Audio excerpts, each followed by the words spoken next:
नमस्कार. घर आणि तीमध्ये आज आपण बघतोय नागपंचमी विशेष खास अशी नैवेद्याची थाळी. आमच्याकडे नागपंचमीला तव्यावरती काही भाजत नाही किंवा कुठल्याही भाज्या चिरत नाही, तर मग आमच्याकडे अशा पद्धतीने थाळी बनवली जाते. तर ते पदार्थ मी आज तुमच्याशी शेअर करणार आहे. चला तर मग लगेच आजच्या रेसिपीला सुरुवात करूया. जर तुम्हाला ही रेसिपी किंवा हा व्हिडिओ आवडला तर लाईक जरूर करा आणि चॅनलला सबस्क्राईब करायला अजिबात विसरू नका. सगळ्यात आधी भाजी बनवून घेऊ. तर आमच्याकडे सहसा उसळ बनवली जाते, मटकीची म्हणा, मुगाची म्हणा किंवा मग चण्यांची. तर त्यासाठी इथे मी कुकरमध्ये 2 छोटे चमचे तेल घेतलं. तेल कडकडीत गरम झालं की त्यात अर्धा चमचा जिरे, 4-5 कढीपत्त्याची पानं, पाव चमचा हिंग टाकला आणि आता याच्यात साधारण 1 मोठी वाटी किंवा 200 ग्रॅम एवढे चणे टाकून घेतलेत. भिजून घेतलेले हे चणे आहेत. आता हे जे चणे म्हणजेच हरभरे ह्या तेलामध्ये हाय फ्लेमवरती छान मिनिटभर परतून घेऊ. हे पहा, अशा पद्धतीने हे मी छान मिनिटभर इथे परतून घेतलेले आहेत. ही भाजी बनवताना कुठलंच वाटण किंवा कांदा, लसूण, टमाटर टाकायची गरज पडत नाही. आता हे परतून झाल्यानंतर यात अर्धा चमचा हळद, 1 ते 1.5 चमचा किंवा आपल्या आवडीप्रमाणे लाल तिखट, 1 चमचा धने पावडर आणि पाव चमचा गरम मसाला टाकून घेतला. आता हे सगळे मसालेसुद्धा हाय फ्लेमवरती या हरभऱ्यांसोबत म्हणजे चण्यांसोबत छान परतून घ्यायचे. मसाले परतून झाले की त्यानंतर याच्यात चवीपुरता मीठ टाकायचं. मीठ टाकल्यानंतरसुद्धा हे छान परतून घेऊ. हे पहा, अशा पद्धतीने हे चांगलं एकजीव झालं की त्यानंतर याच्यात आवश्यकतेप्रमाणे पाणी टाकायचं आहे. आता ही भाजी जर तुम्हाला रस्साभाजी हवी असेल तर पाणी जास्त प्रमाणात टाका. मी इथे थोडीशी सुकी अशी ही भाजी किंवा उसळ बनवणार आहे, त्यामुळे मी इथे पाव ग्लास किंवा अर्धा कप एवढं पाणी टाकून घेतलं. हे एकजीव केलं. कुकरचं झाकण बंद करायचं आणि हाय फ्लेमवरती याच्या 2 शिट्ट्या करून घेतल्या. 2 शिट्ट्या झाल्यानंतर कुकरची वाफ निघू द्यायची आणि त्यानंतरच झाकण उघडायचं आहे. तर आता इथे आपली ही भाजी किंवा उसळ तयार आहे, पण यात थोडंसं पाणी अजून शिल्लक आहे. तुम्ही हवं तर ह्या स्टेजलासुद्धा गॅस बंद करू शकतात, पण मला ही थोडीशी सुकी हवी आहे, त्यामुळे मी इथे गॅस चालूच ठेवला आहे. त्यानंतर ह्याच्यात कोथिंबीर टाकायची. कोथिंबीर टाकल्यानंतर हे चांगलं एकजीव करायचं आणि ही जी उसळ आहे ही हाय फ्लेमवरती 2-3 मिनटं शिजवून घ्यायची, म्हणजे हे जे पाणी आहे ते सगळं पाणी आटून जाईल. तर मग अशा पद्धतीने इथे अजिबात काही कांदा, लसूण, टोमॅटो असं काही न वापरता आपली छान चमचमीत अशी भाजी तयार झाली. आता कान्हुले बनवून घेऊ. कान्हुले बनवण्यासाठी इथे मी साधारण 1.5 मोठी वाटी गव्हाचं पीठ घेतलं आहे. इथे मी 4 लोकांसाठीचा स्वयंपाक करते, तर त्या प्रमाणातच हे सगळे जिन्नस घेतलेले आहेत. त्यात चवीपुरता मीठ टाकायचं. मीठ टाकल्यानंतर हे चांगलं एकजीव करून घ्यायचं. आता याच्यात तेल टाकायचं आहे. तर 2 चमचे तेल टाकून घेतलं. जो आपला पोहे खाण्याचा चमचा असतो ते 2 चमचे तेल टाकलं. हे छान एकजीव करायचं. आता तेल ह्या पिठामध्ये छान एकजीव झालं की मग थोडं थोडं पाणी टाकून आपल्याला याची थोडीशी घट्टसर कणिक मळून घ्यायची. आपली चपाती जी असते तेवढी सैल मळायची नाही. आपण पुरींसाठी जशी कणिक मळतो तशी घट्ट अशी कणिक इथे मळून घ्यायची. तर मी इथे थोडं थोडं पाणी टाकून ही कणिक मळून घेते. हे पहा, तुम्ही बघू शकतायत कणिक मळून झालेली आहे आणि खूप जास्त सैल नाही आहे किंवा खूप जास्त घट्टसुद्धा नाही आहे. पुरींची कणिक असते तशा पद्धतीने ही कणिक मळून घेतली. आता यावर थोडंसं तेल लावून ही पुन्हा 1 मिनिटभर मळून घेऊ. कणिक जेवढी छान मळली जाते तेवढीच आपली चपाती, कान्हुले किंवा पुरी कुठलेही पदार्थ छान होतात. तरी मी इथे ही कणिक छान मळून घेतलेली आहे. आता याचे छोटे छोटे गोळे तयार करून घ्यायचे. त्यातला एक गोळा घेतला आणि पीठ लावून याची आपल्याला पोळी लाटून घ्यायची. आपण चपाती लाटतो त्या पद्धतीने पूड बनवायचे नाही. फुलका करतो तशीच याची साधी पोळी लाटून घ्यायची. हे पहा, अगदी पातळ अशी ही पोळी लाटून घेतली. आता याला तेल लावायचं आणि जशी आपण चपातीचे पूड बनवतो त्या पद्धतीने याचेसुद्धा पूड बनवून घ्यायचे. आता पूड हे हलक्या हाताने बनवायचे, दाबायचे नाही. आता ह्याच पद्धतीने मी बाकीचे सगळे कान्हुले तयार करून घेते. हे पहा, कान्हुले तयार झालेत. आता हे वाफवून घेण्यासाठी इथे मी चाळणीला तूप लावून घेतलं. तूप किंवा तेल आपल्याला हवं ते आपण इथे लावू शकतो. त्यामध्ये आपण जे कान्हुले बनवून घेतले ते ठेवायचे. तर एका वेळी चाळणीत मावतील तेवढे ठेवायचे, थोडेशा अंतरावर ठेवायचे, म्हणजे कानुले थोडेसे फुलतात.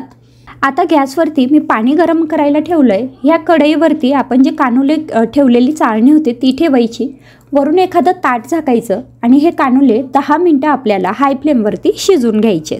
आता कानुले शिजत आहेत तोपर्यंत आपण तांदळाची करंजी किंवा मुरड घातलेली करंजी बनवून घेऊ, ज्याला कोकणामध्ये पाटोड्यासुद्धा म्हणतात.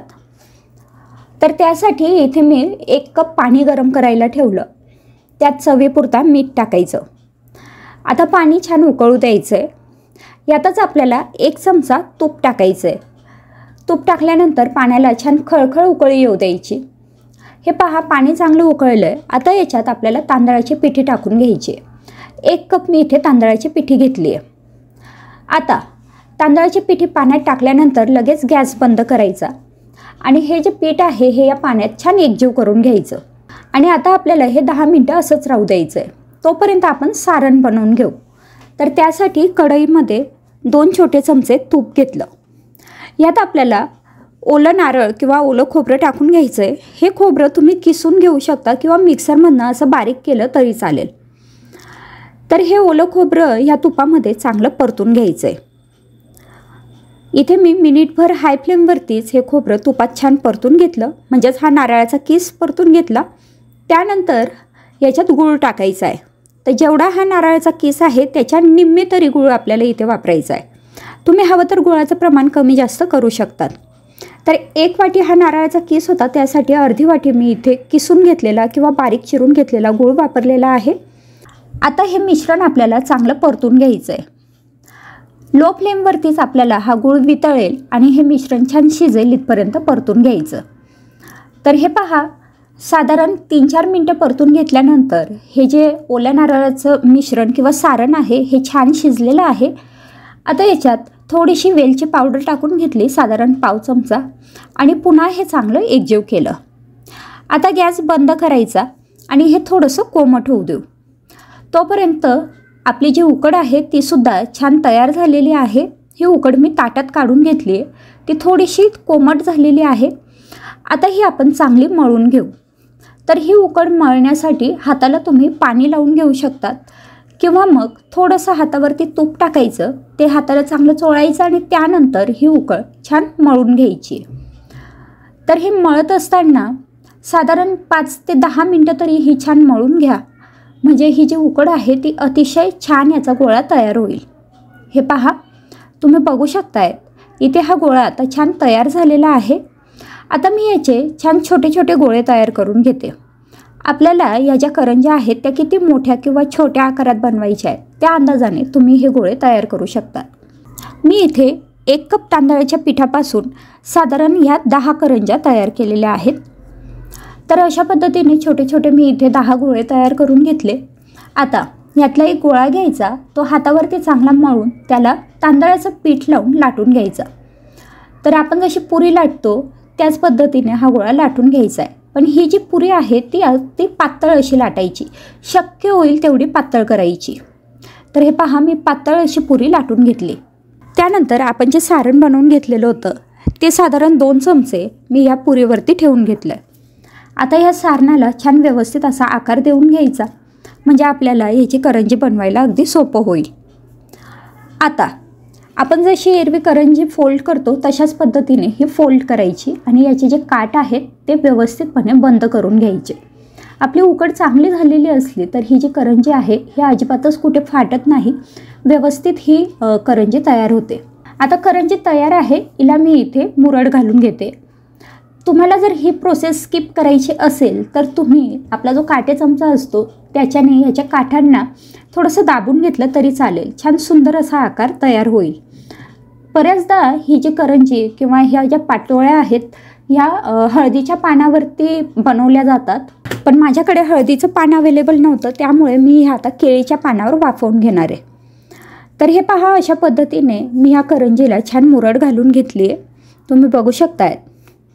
आता ह्या वाफवून घेण्यासाठी इथे मी चाळणीमध्ये केळीचं पान घेतलं आहे. त्यावरती ह्या ज्या करंज्या बनवून घेतलेल्या होत्या ह्या ठेवायच्या. इथे मी एक छोटासा मोदकही बनवून घेतला आहे, कारण माझ्या मुलीला मोदक खूप आवडतात, तर त्यामुळे तिला एक तरी मोदक हवाच असतो. म्हणून मी इथे एक छोटासा मोदकही बनवून घेतला आहे. आता ह्या मोदक आणि करंज्या ह्या केळीच्या पानावर ठेवल्या. त्यानंतर गॅसवरती पाणी गरम करायला ठेवलं. पाणी गरम झाल्यानंतर त्यावरती ही चाळणी ठेवायची आणि आता वरून एखादं ताट झाकायचं आणि 10 मिनटं किंवा 5 ते 7 मिनटं तरी हाय फ्लेमवरती ह्या ज्या करंज्या आहेत ह्या छान वाफवून घ्यायच्या आहेत. हे पहा, साधारण 7-8 मिनटानंतर ह्या करंज्या छान वाफून झालेल्या आहेत. आता ह्या करंज्या बाजूला काढून घेऊ. त्यानंतर इथे मी आता बनवते शेवयांची खीर. त्यासाठी गॅसवरती कढई गरम करायला ठेवली. त्यात 2 छोटे चमचे तूप टाकायचं आहे. आता तूप वितळलं की त्यानंतर याच्यात साधारण 1 वाटी भरेल एवढ्या मी शेवया टाकून घेतलेल्या आहेत.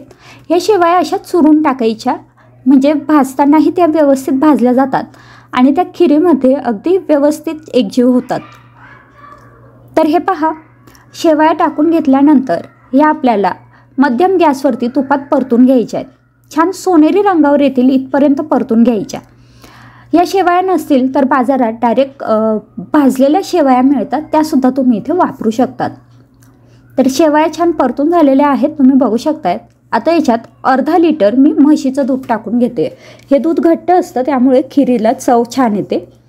तर अर्धा लिटर दूध टाकून घेतलं. 4 जणांसाठी अगदी पुरेशी खीर होते. तर हे दूध गरमच टाकायचं, अगदी छान गरम असेल, म्हणजे एका बाजूला आपण जेव्हा शेवया भाजायला घेतो तेव्हाच दूध गरम करायला ठेवायचं. इथे गरम दूध टाकून घेतल्यानंतर हे एकजीव केलं. आता याच्यात साधारण अर्धी वाटी भरेल एवढी साखर टाकून घेतली. तुम्ही तुमच्या आवडीप्रमाणे साखरेची क्वांटिटी कमी जास्त करू शकतात.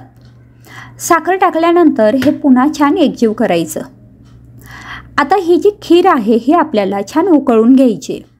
शेवयांची खीर बनवायला अजिबात वेळ लागत नाही. अगदी 5 ते 7 मिनटात आपली खीर तयार होते. तर आता खीर आपण इथे छान उकळून घेऊ. आता खीर उकळली की त्यानंतर याच्यात आपल्याला टाकायची थोडीशी वेलची पूड. तर मी इथे साधारण पाव चमचा एवढी वेलची पूड टाकून घेतली. थोडंसं जायफळ इथे किसून टाकायचं आणि त्यासोबतच आपल्याला हवे ते ड्रायफ्रूट इथे टाकू शकतो. मी इथे बदामाचे काप टाकून घेतले. तुम्ही हवं तर पिस्ता, काजू हे सगळं टाकू शकतात आणि त्यासोबतच ह्याच्यात जर केशर घरात अवेलेबल असेल तर केशरच्या 10-12 काड्या टाकायच्या. अतिशय सुंदर कलर ह्या खिरीला येतो आणि चवही भन्नाट लागते. तर हे पहा, आता मी ही खीर छान एकजीव केली आणि साधारण 5 मिनटं छान हाय फ्लेमवरतीच उकळून घेतली. फक्त ही सतत ढवळत राहायची, म्हणजे कढईला ही खीर लागणार नाही. तर अशा पद्धतीने ही शेवयांची खीरसुद्धा इथे तयार झाली आहे. तर आता मी वरणाला फोडणी देऊन घेते. तर त्यासाठी वरण भाताचा आपण नेहमी कुकर लावतो त्याच पद्धतीने कुकर लावला.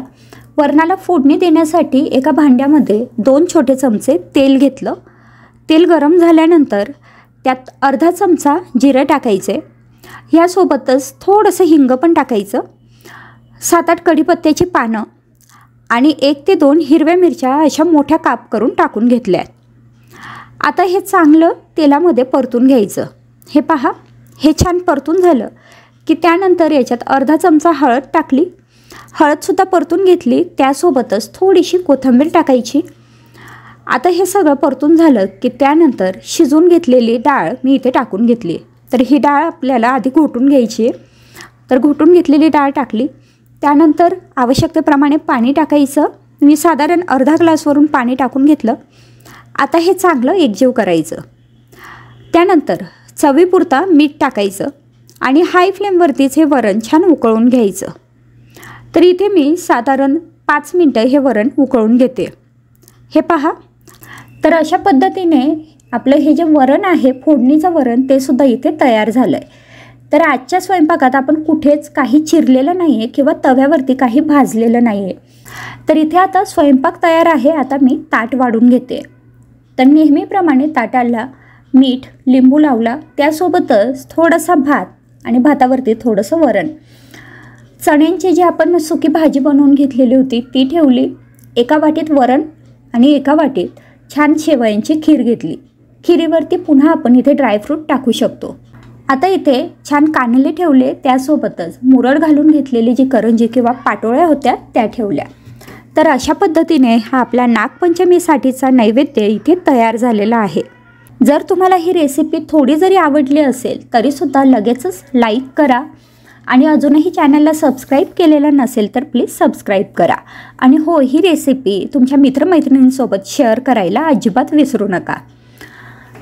आजचा व्हिडिओ आता इथेच थांबवते. पुन्हा भेटू पुढच्या नवीन व्हिडिओसोबत. तोपर्यंत बाय बाय.